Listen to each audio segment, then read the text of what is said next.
So today we are going to cover section 9.3 and 9.4. So let's first talk about 9.3. 9.3 is in preparation of section 9.4.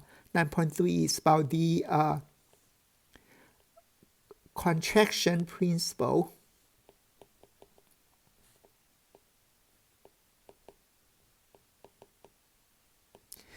So let's first get the definition. Suppose we have F is, let's use as same as textbook. Phi is a map from a matrix space into itself. So X is D is a matrix space. D is the metric. So it's just a space where you can define a metric. A metric is something that satisfies the positivity condition. Distance between any 2 points must be greater or equal to 0 and equal to 0 if and only if x equals to y. And then you have a symmetry. dxy is the same as dyx, and then you also have the triangle inequality, which is dxy is less than dxz plus dzy. Okay, so these are the three axioms for a matrix space. Okay, anyway, so phi is a map from a matrix space into itself. We said that phi is a contraction if we can find a positive constant c that is in between 0 and 1, a positive constant less than 1, so that the distance phi actually contract between the distance between 2 points contract. So what it means is that this less or equals to c dxy. So in the picture, this is x, and then it mapped to itself, x, and the distance of this is x and y, and then the distance between x, phi x and phi y is smaller. The distance between these 2 points as a factor c smaller than the distance between x and y. So that is the contraction principle. I mean, this is a definition of the contraction. So the definition, the main theorem in this section is the contraction principle, which says that if this phi x d into itself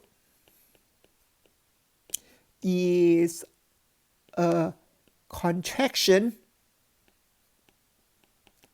and this condition is also important, x d is a complete matrix space. Now, what is a complete matrix space? Recall that a complete matrix space is a space where each Cauchy sequence is convergent. So Cauchy sequence, every Cauchy sequence converges. That is the definition of a matrix space being complete. So if this is complete, then the conclusion is that there exists a unique, this means there exists unique x, little x, let me call it x, in capital X, such that in the matrix space such that this phi x, little x is x. So that means that this means that x is a fixed point. So phi did not move x is a fixed point. This kind of point is called a fixed point.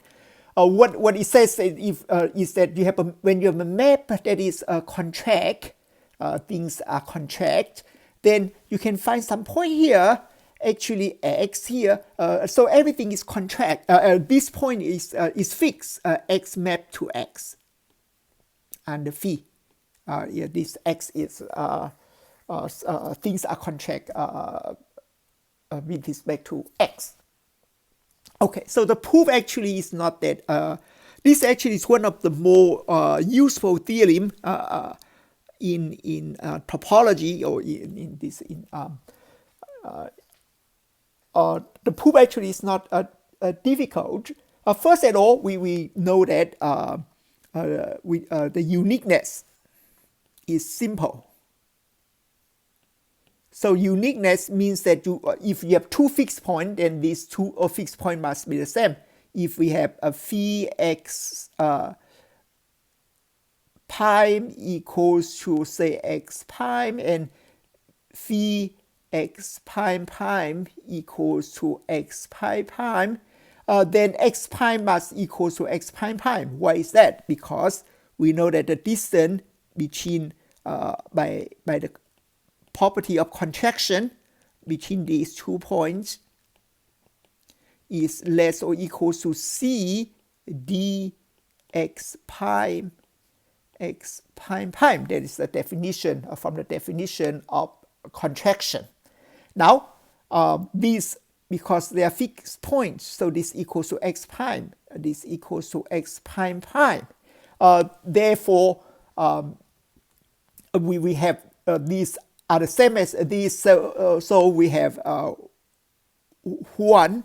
I move this to the left hand side. I have 1 minus c d x prime prime is less or equal to 0. But of course, this is also a positive number. We assume that c is greater than 1, so this is also greater or equal to 0. So therefore, this number must be 0, and then from here we know that x prime must equal to x prime prime. So uniqueness is almost trivial.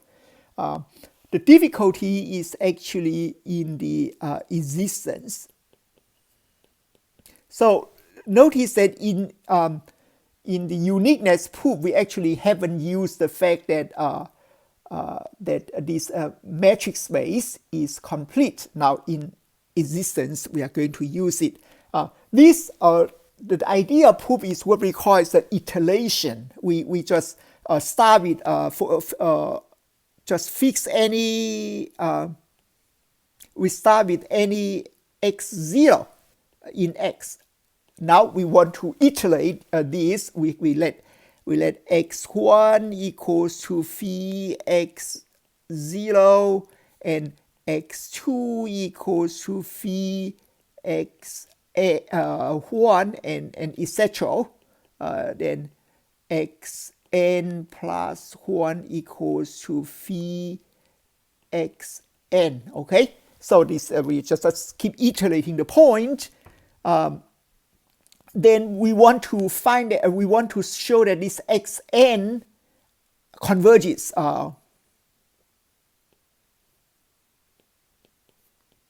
Want to show xn this sequence converges. Now let's assume for the time being, that is true. That is the case. Then let's see why. So suppose xn, the limit of xn converges, and it converges to some point x. Now, if you look at this equation here, xn plus 1 equals to phi xn. Now, because the phi is a contraction, of course it is continuous. Because if this term goes to 0, then this term of course would also go to 0. So therefore, phi is continuous. Now, then if I take limit taking n to both sides, the limit to both sides, then this term here would go to, because phi is continuous, this would be x, phi x, and this term here would also go to x. So we have x equals to phi x. So that is x, therefore, is the fixed point. Okay.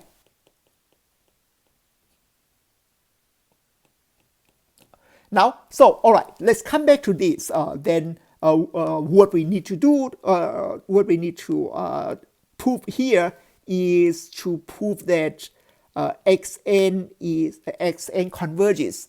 Now, to prove that, we will use the fact that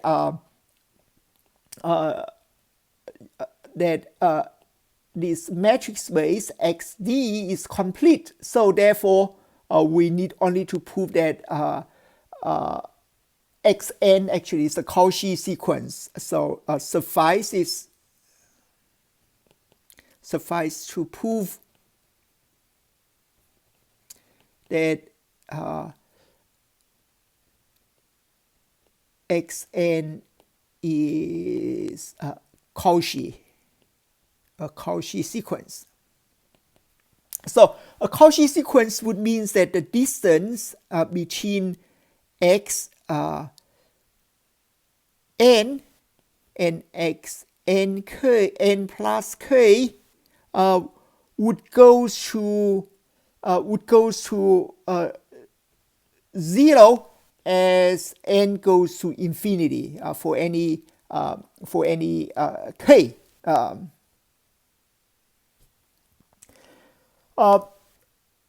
So the idea is to use this contraction principle. I mean the definition of contraction again. So let's see. Let's see how what happens if we have xn to xn plus 1. So by definition, this is less than c d xn minus 1 xn. Why is that? Because this point is phi xn, and this is phi xn minus 1. So therefore, we use a contraction property. So I just keep iterating this way, and then I would have dx0 x1. Then I would have this c would keep increasing in power. And what would be the power? So this power this number should be n. So this actually I put n power. Okay, so that is just iterating, using the repeatedly using the contraction property. All right. So now I use the triangle inequality xn plus k. I just write as less than dxn xn plus 1 and then dxn plus k minus 1 and then this xn plus k. Okay. Therefore, this would be less than or equal to this is Cn. This n to n plus 1 is less than Cn dx0 x1, and then you keep the power keep increasing, and then this would be Cn plus this is the same power as plus k minus 1 dxn x0 x1. So therefore, if I factor the Cn out, this would be 1 plus up to ck minus 1, and then dx0 x1. Now here the fact that c is less than 1 become important, because we now know that this is less than Cn, and then you keep adding up to infinity, this would be a convergent sequence. So then the sum of these would be 1 over 1 minus c dx0 x1. So therefore this goes to 0 as n goes to infinity for uniformly for any k. So that is that means that this xn is Cauchy, and then that we are done with the proof. So the proof actually this is a short section, and then that is how we prove the contraction principle. So the key point is to use the iterating method, and then use the contraction property repeatedly, and then you then prove that this iteration, the iterating sequence is a Cauchy sequence, and then that is the main idea. Okay. So the purpose of this contraction principle is that we are going to it actually is a topology theorem in topology. We are going to apply this to an analysis problem that is the inverse theorem, inverse function theorem. That is the main things that we are going to talk about today. Is going to be very technical. The proof is going to be very technical. So the inverse function theorem. All right. So let me just state the theorem. Then we are going to give some motivation and prove it. Okay, the theorem is this. The inverse function theorem is the statement is this. Suppose f, I will use an error, E is a map from E in Rn, E is an open subset in Rn into Rn, and then we assume that f at A equals to B. So A is a point, and then it maps to B. And the condition is, the assumption is that suppose the derivative, the total derivative at A is, so this is an n by n matrix. So if this matrix is invertible,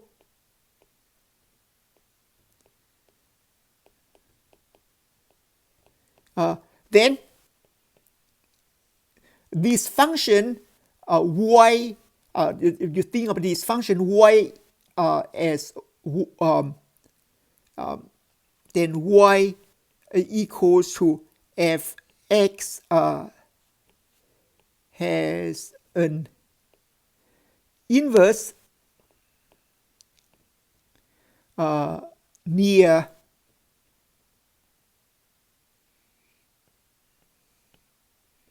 A and B. So okay. Now I would make it more precise, and then more precisely,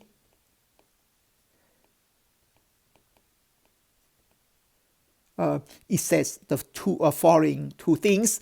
There is this open set.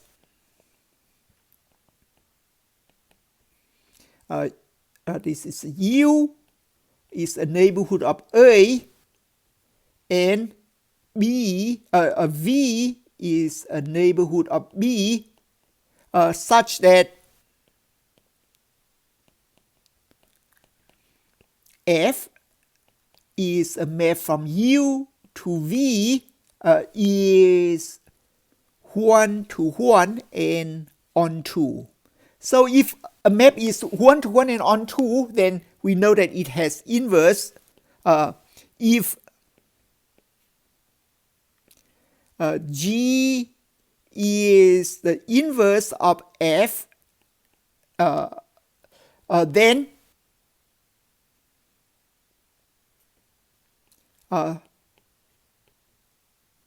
G is okay.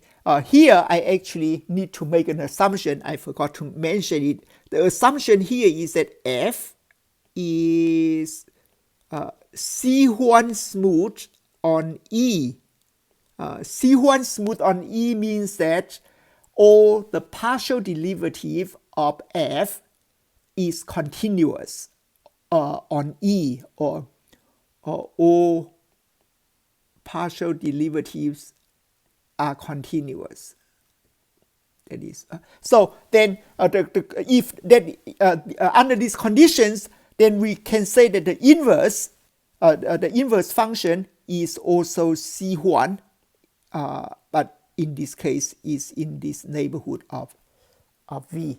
Let me just first draw some pictures. So what we have here is that, okay, you have this E, so open set, this is point A, and then F maps the point A to the point B here.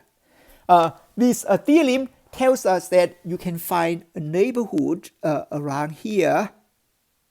This we call U.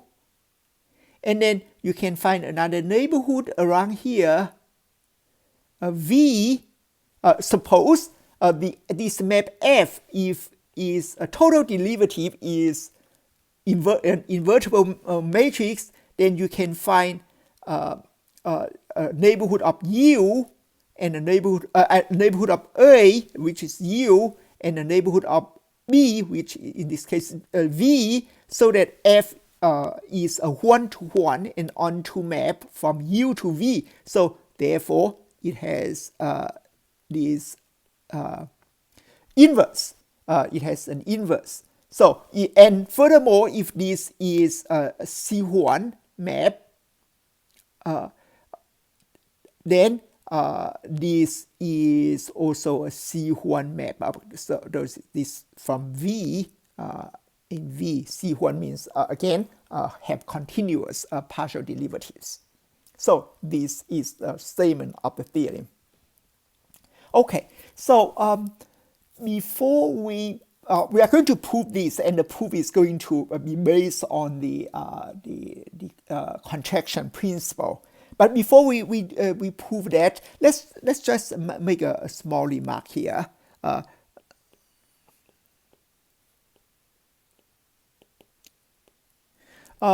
So let's see what suppose n is 1 in the one-dimensional case. Then this is a function y equals to fx.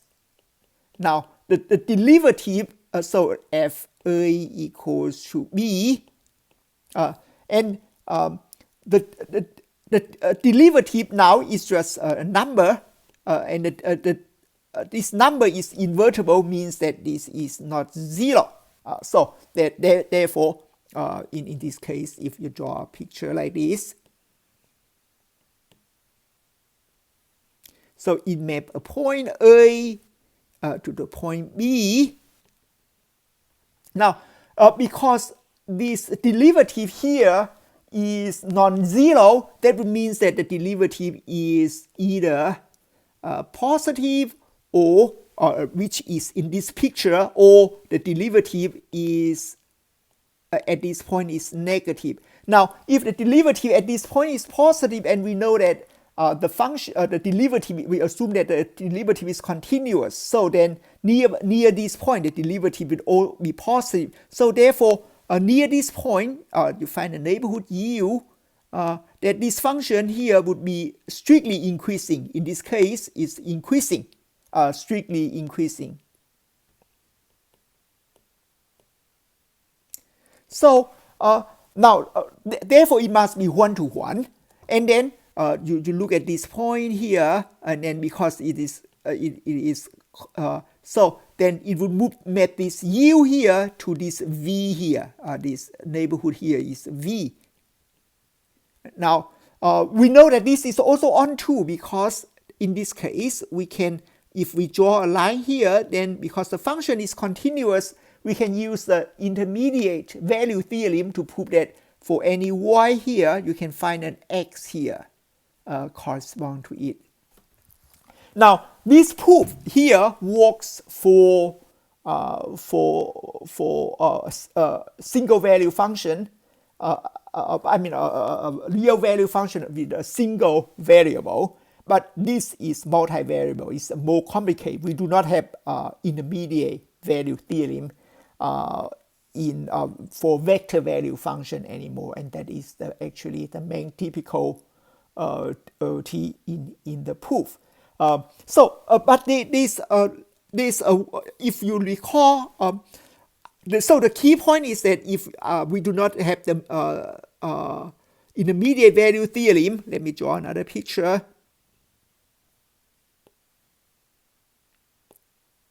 So you have a point here. So you want to prove that when there is a y here, you want to find an x here, so that fx equals to y. Now, if you recall what we have learned in calculus, there is a method which we call Newton's method. Let's call what is Newton's method. So that is that, okay, you start with a point, you want to find a root, this point. You start with an arbitrary point. Let's say this point is x pi. Then you, or call it as x, let me call it as x0.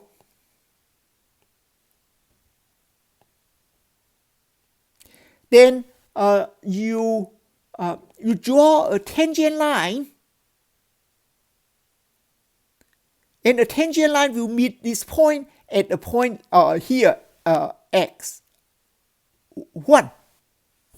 Now, how do you write this tangent line? This tangent line is y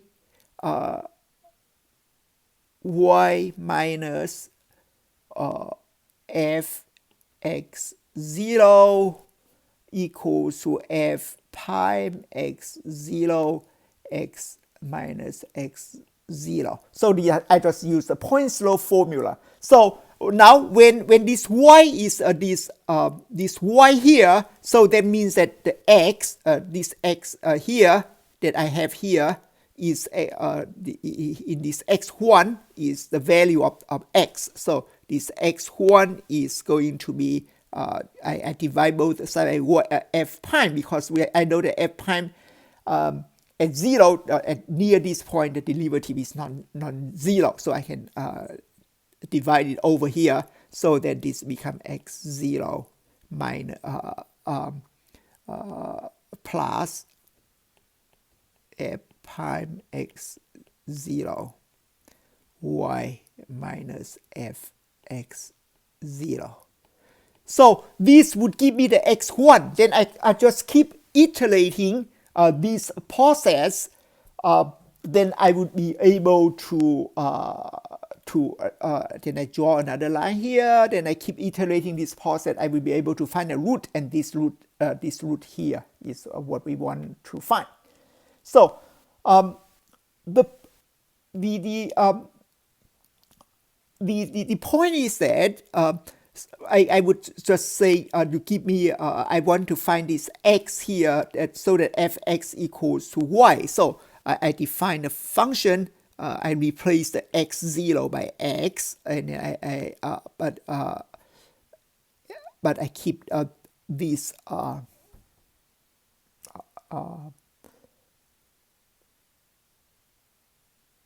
and then I keep I keep this derivative as a fixed point, any point A here, and then I would have y minus fx. So this is the function that actually is motivate this construction here is motivate from here.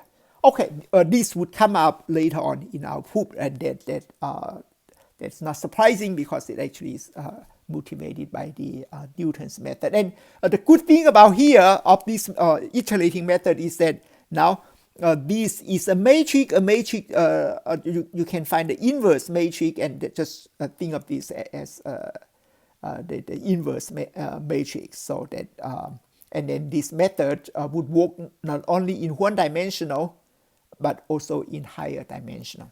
All right. Okay, so we are going to prove this theorem, and the proof is going to be very it's a very complicated proof. It's one of the complicated proof that you will learn in this class. But the idea is to use this type of function and to use the contraction principle. All right, let's fix some notation before we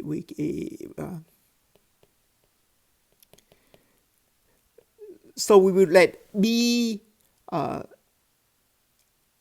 let's say A R A is a vector R is a ball with this is a ball with center at A and with radius R. So this is a ball with center at A and radius R. So that is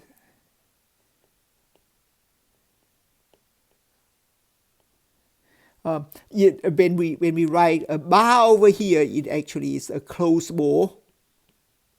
So in this case, we including the boundary. So it x minus A less or equals to R. Okay, including the boundary. So this is a closed ball. All right. Now, so the proof is going to be multi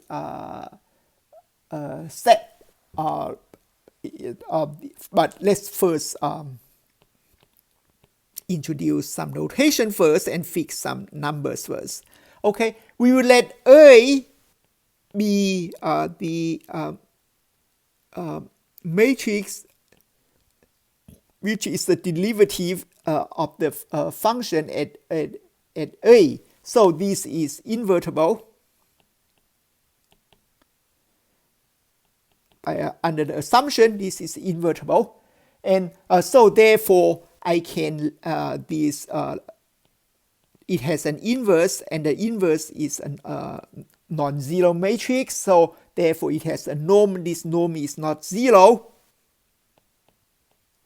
and then we let throughout the rest of the proof we will let lambda as 1 over 2 and the norm. This is a matrix norm of the inverse. Okay, so this we fix the lambda. Now we would since we assume that the derivative is continuous, so that would mean that we can there exists a ball. We will call it U, which is a ball center at A and with some radius, say R0, such that this is continuous, means that the norm of this minus A, which is this matrix is less than now we will less than lambda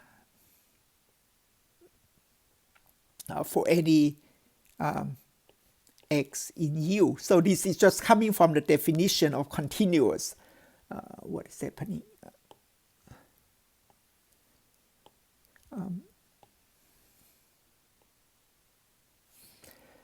Now, So these for for any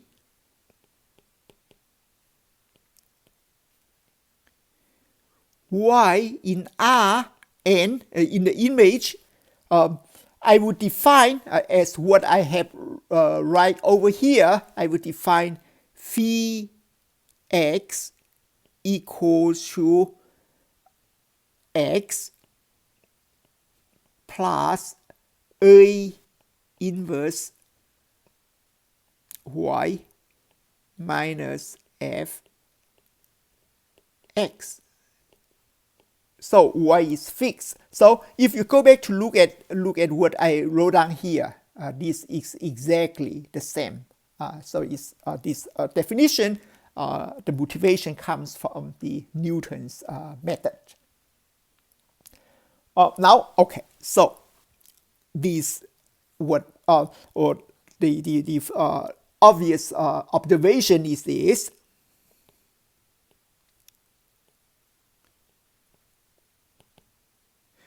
We want to prove that we want to prove that this map F is onto from some neighborhood U to another neighborhood V. Then this means that this for a y we would be able to find an x, so that fx equals y. But fx equals to this equals to y. This would mean that this equals to 0. So then y equals to fx. Sometimes I just don't write the arrow sign. If and only if phi x equals to x. Because if this equals to 0, then this equals to this. These two are equal. So that actually is what why now we can use the contraction principle. So to prove that for y we can find an x is the same as to prove that this phi is has a fixed point. But we know that for contraction on a complete metric space, it always has a fixed point. So that is what we are going to do now. So all right. So the proof now we will divide it into several steps. The first step, one, is we want to use contraction principle. So we will prove that phi x is a contraction on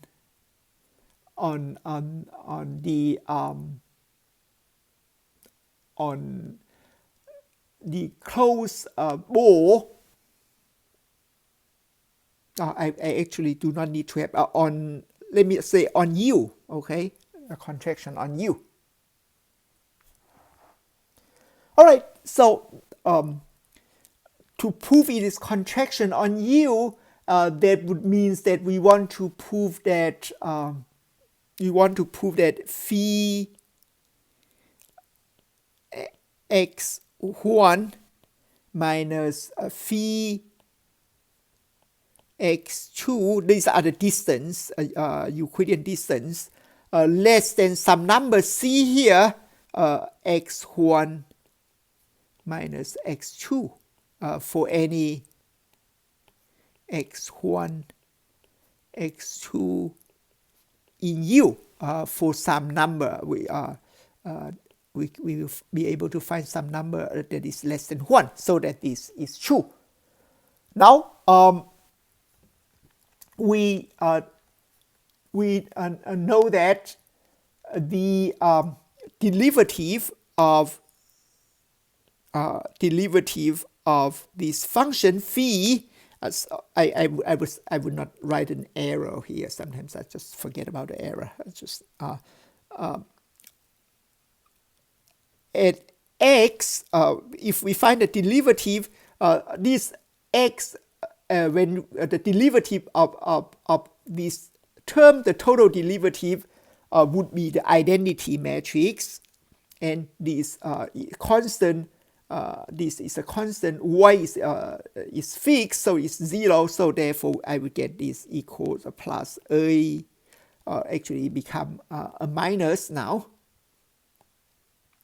Minus A f prime. I would forget about the error about the function x. So if I factor the A out, this would be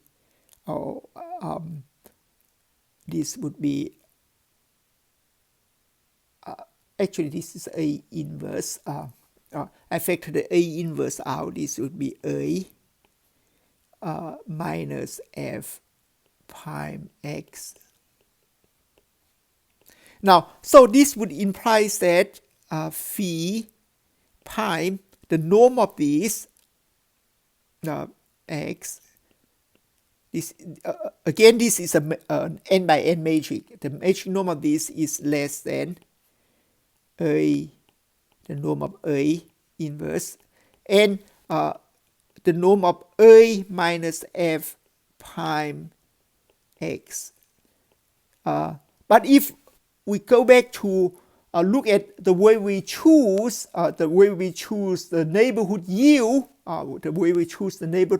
we say that on this neighborhood U, f prime minus A, the norm of this is less than lambda. So this is less than lambda. So that is this norm of this is less than lambda. But lambda, the way we choose lambda here is this. So therefore, this is just 1/2. This times this is just 1/2. So this is, that means that the norm of this matrix is less than 1/2 on U. On U, U is a mole, which is a convex set, and then we go back to look at a theorem. We just proved it last time, theorem 9.19, which says that if you have this norm less than this number, then we would have phi x1 minus phi x2 less than 1/2 x1 minus x2. So therefore, this means that this is phi is a contraction on U. Okay, so this part actually is not too bad. We now prove its contraction. So the direct consequence of the fact that this is a contraction would imply that this would have a unique fixed point on U. So therefore,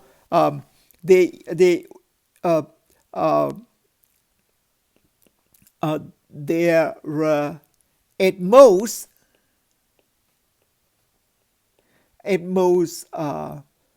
one x such that f x equals to y. So that means that f actually is 1-to-1 on U. So we already proved that f is 1-to-1. That is a good accomplishment already. Now, then we let our second step is that we let V. We would like to prove that V equals to which is the image of f of U under f is. We like to prove that this is an open set.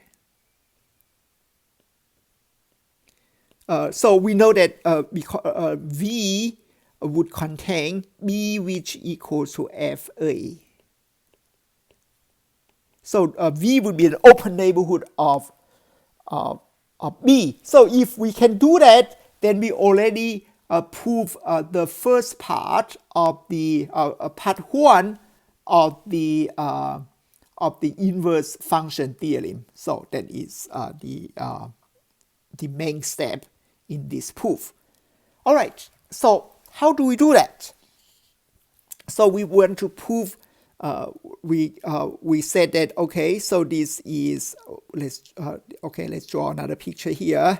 So this is E, we have a point A, and then we choose the U is a ball center at A with radius, say this is R0, this is U.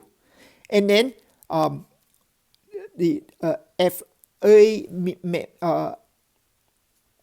map A to B, and then we let V as an image of U. Now we want to prove this V is an open set. The way you prove a set is open set is, okay, you just give me a point, any point, say here Y, and then I can find a ball so that this whole ball would be contained inside V. That is how you prove that V is an open set. All right, so let's say for any let X, let Y equals to Fx for some X in U. So X is somewhere at some point here, and this X map it to map this to Y.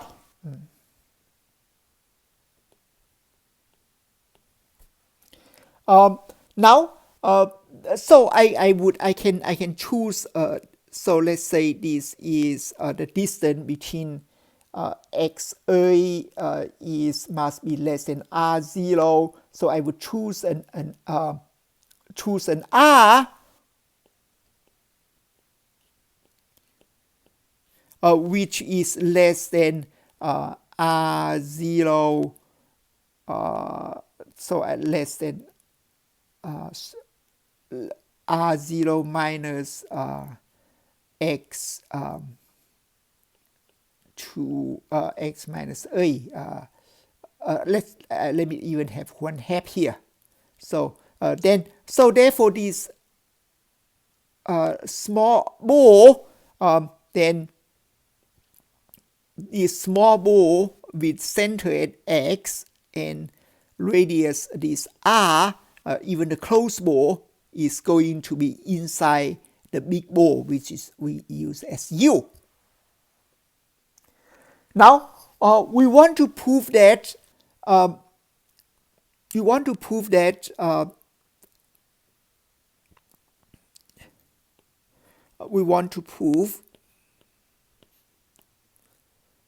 that the ball, the center at Y,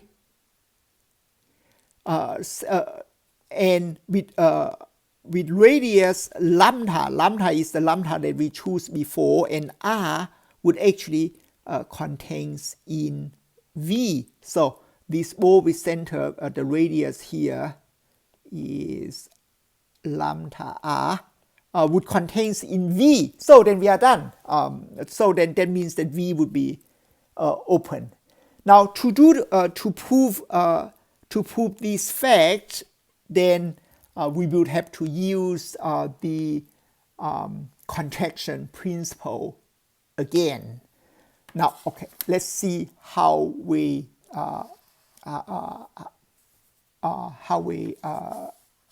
do it.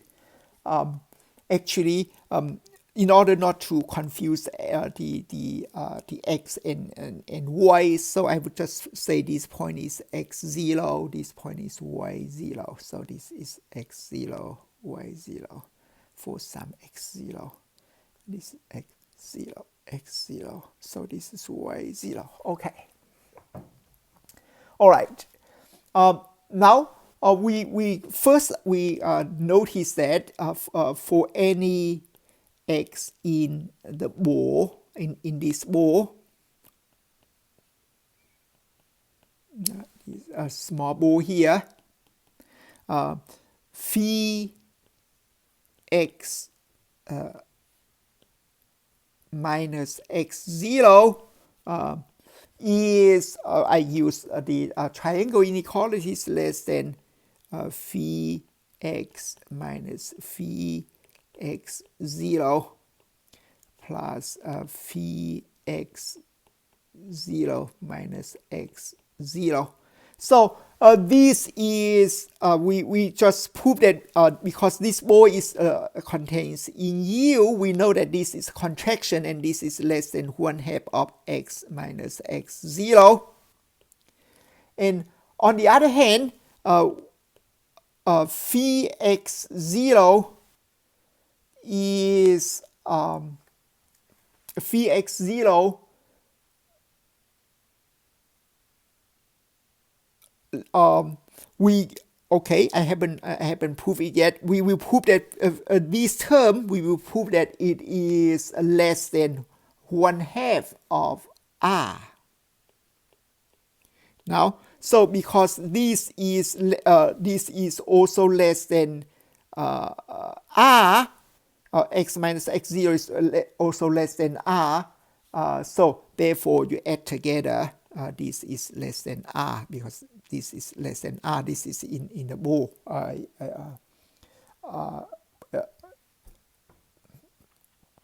All right. Now, so let's see where is this true? Where is phi x0 minus x0? Sometimes I just don't want to write the arrow sign, so you should assume that everything here, if it's not a scalar, it should have an arrow sign here. Okay, all right. Now, where is this true? Because this equals to, by definition, if you go back to our the way we define phi, so this is x0 plus A inverse y minus f x0. Okay. So therefore, this minus this is A inverse y minus f x0. So that this is less than the norm of A inverse, matching norm, and this y minus f x0. Now, this term, by definition, it is y is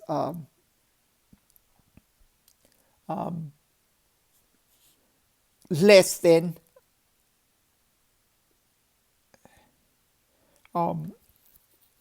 so we would so I should say here we want to prove this, so we assume for any y in b y 0 lambda r. So that would mean that y minus y0 is less than lambda r. Okay, so therefore this term, this is y0, so this is less than lambda r. So therefore this is less than A inverse lambda r. But lambda again is the way we choose lambda. If you go back to here, this, so that is 1 over 2 times the norm of the inverse. So therefore this is less than 1/2 of r. So that is why this I have this here. Okay, so we prove this for any x in this, this is less than r. Now, so that would mean that phi actually is what? It is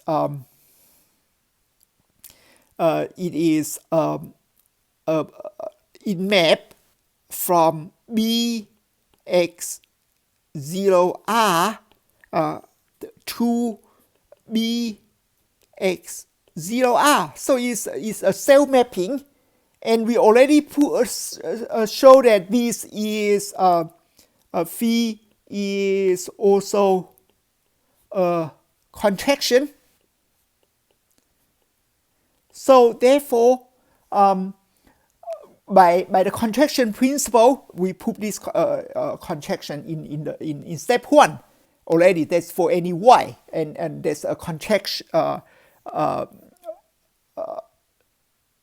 It decreases the distance. So therefore, we know that phi has a fixed point, and then as we make in the previous observation on this, the reason I have a bar here is that this become a closed set, so therefore this would be a complete matrix space. Otherwise, if it's an open set, it's not a complete matrix space. So therefore, there exists an x in B0R, which is in U by our choice of R, so that such that fx equals to y, and that is that prove that this is an onto and then we can find y has a pre-image, so that means that we now prove that this set V is an open set. So we are done with step 2.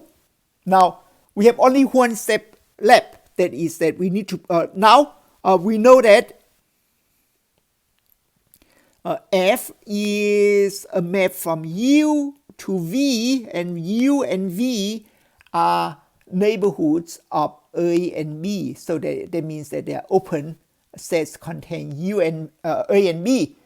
So it is 1-to-1 already. We prove that it's 1-to-1 and onto. So therefore, it has an inverse. G. It has an inverse. We call it a G. Then we want to prove that this G is the third step is that to prove that G is has continuous derivatives, so that G is C1 on V. Okay, so we first need to prove that it has a derivative. Now, it has derivative means that G, we want to prove that G for, okay, let's see, if we recall what we learned from the previous section, is that this have derivative means that for any y in V, and then say assume that y plus h is also in V, we want to prove that G y plus h minus G y minus some, you can find some matrix. We would call it as the T I actually would let this H F is H or G if this is Y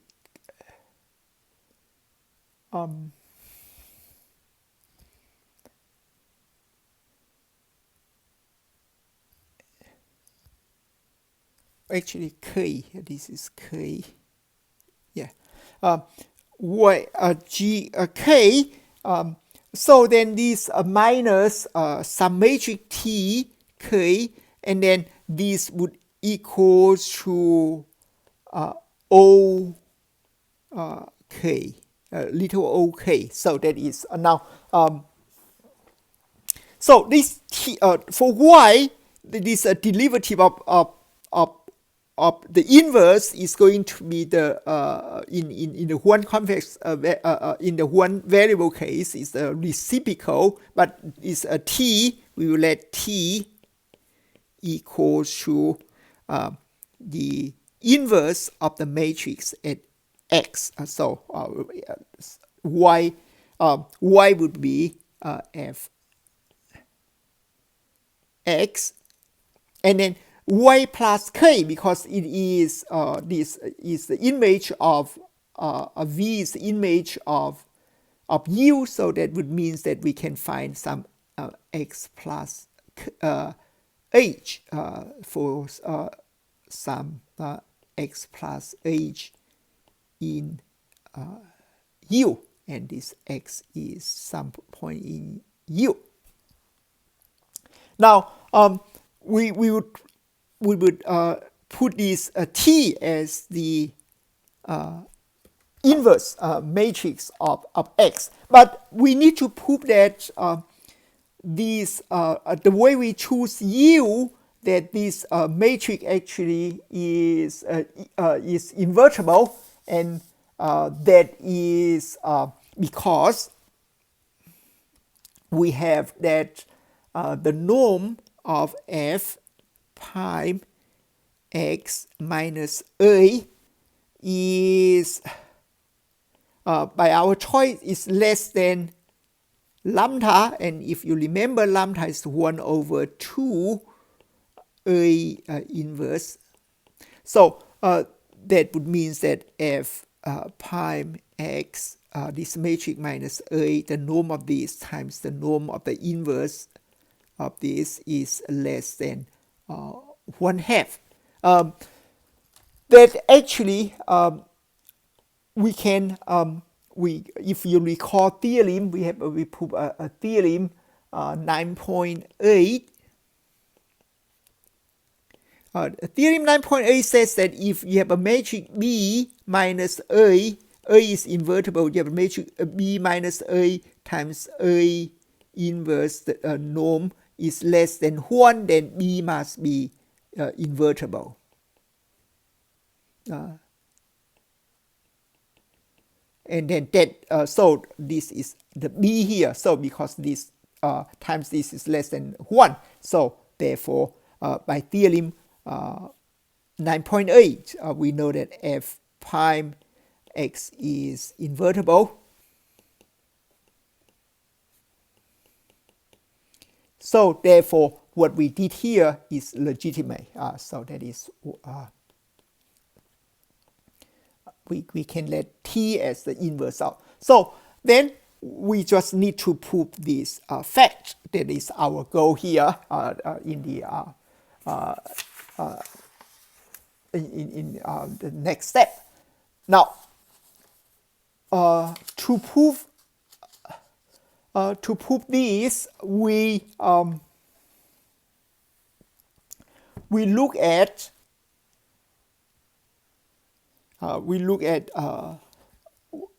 we know that this phi X plus H minus phi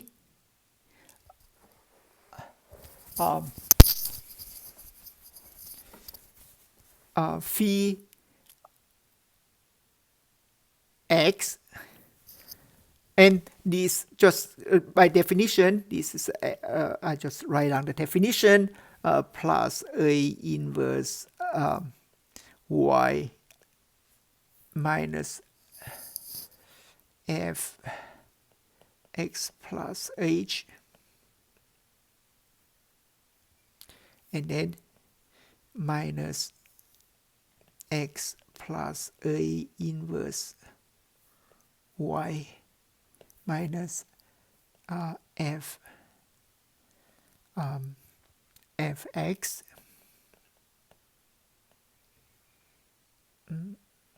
So the things cancel out. These things cancel out. So then what you have left is h, and then plus A inverse f x minus f x plus h. All right. And this, by definition, this x, this is y. This is y plus k. So therefore, I have h minus A inverse k.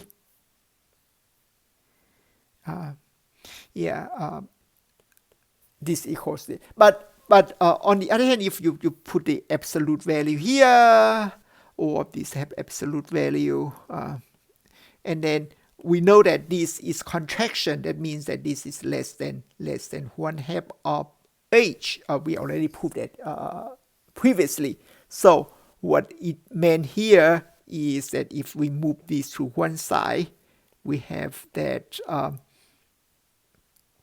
A inverse k is greater than, so I have this less than this, so this is greater than this minus, okay, yep, is greater than 1/2, so this is greater than h minus A. This is just triangle inequality k, and then I move this to the left right hand side and move this to the left hand side, so then this would become greater than 1/2 of length of h.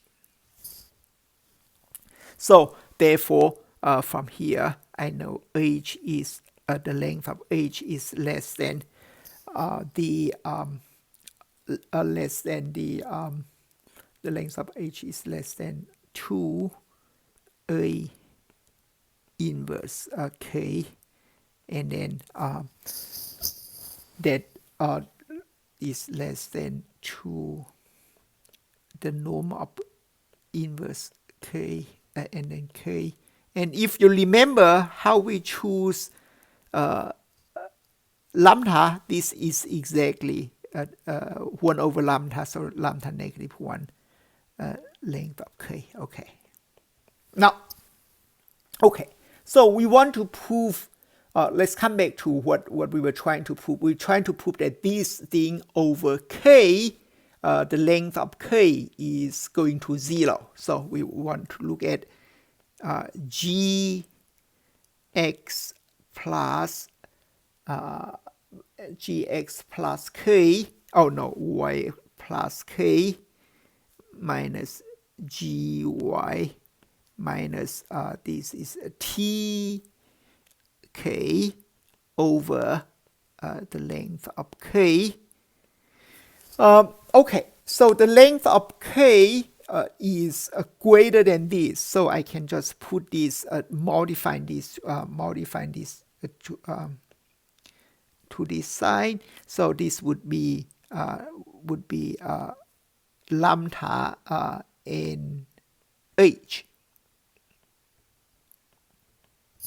Now, then let's do the see how we simplify this term here.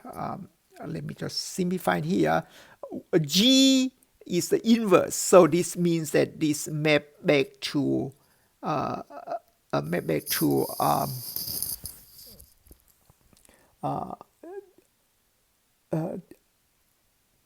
So this minus this, so this actually map back to x plus k, h, and then this map back to x. So this give us h, and then t. K is what? K is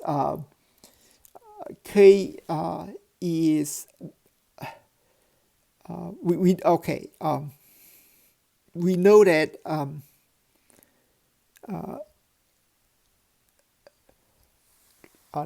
let me think about. Okay, so just write as k. So the numerator is this. Now,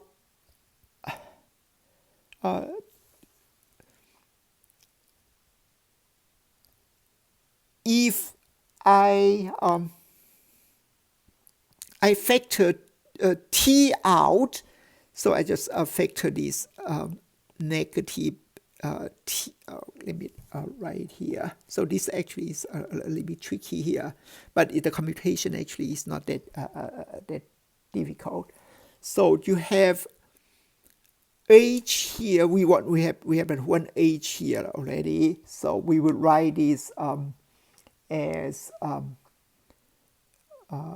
we write negative t out. So this would be the t inverse. Remember, t is the inverse of x, of f prime at x. So therefore the inverse of t, which is going to be f prime x at h minus k. So what is k? What is k? K is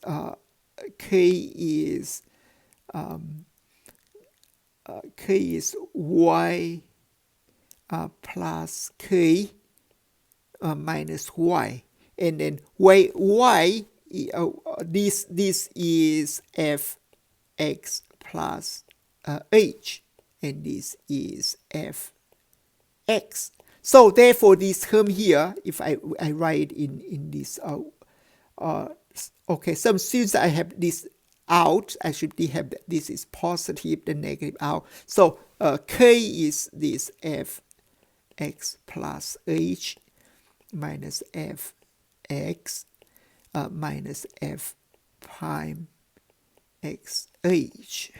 All right, now I write this term here. Then I have the absolute sign. So therefore this is less than t, the norm of t, and then the absolute value of f x plus h minus f x minus f prime x h. Now this when k goes when k goes to 0, I should instead of having 2 bar here, maybe be consistent, I just use 1 bar. So if k goes to 0, of course h would go to 0. So therefore h goes to 0. But if h goes to 0, by our assumption, this function f is differentiable. So therefore this term goes to 0. But these are all constant. So therefore this term must be also goes to 0 as k goes to 0. So therefore g y plus k minus g y t k over the norm of k goes to 0 as the norm of k goes to 0. So that is the same as saying that g is differentiable at y, and the derivative of g at y is the same as t. So which is the derivative of f at x and the inverse. So that is, we now prove that the derivative actually, g is differentiable. But then to prove that this derivative is continuous, is then become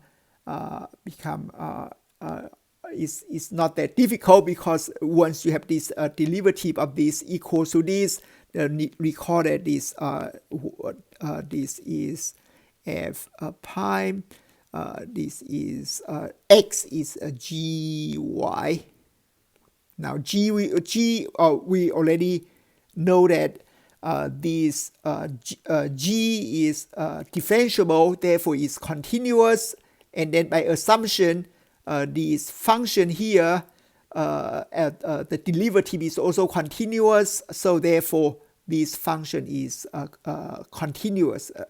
Then the inverse, this is an inverse, when you calculate inverse matrix, it is also continuous. That actually is from, again, from theorem, I think it's theorem 9.8,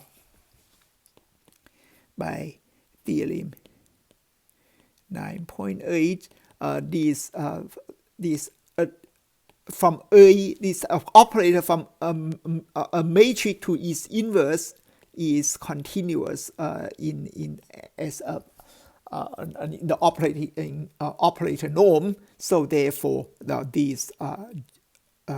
derivative is also continuous. So we are now done. Okay, so this is a very complicated proof, but let's just come back to see the key point here. So the key in this proof, is to use use kind of Newton's method, iteration method, and to use the contraction principle. So when so you use you want to you construct a map, then when you're trying to prove that for given y, then you can find an x that map x, so the fx is y, then this is equivalent to that this map that is has a fixed point. But when you prove this has a fixed point, you use this the contraction principle, and then the construction of this phi here is motivated by Newton's method, Newton's iteration method. Okay, so let me just say a simple corollary of this theorem, then we will be done for today. So the corollary says that if f is E, map E from Rn to Rn, and this is an open, and then if f prime x is invertible, this is again is an n by n matrix, invertible, for any x in E, then f maps open set subsets, open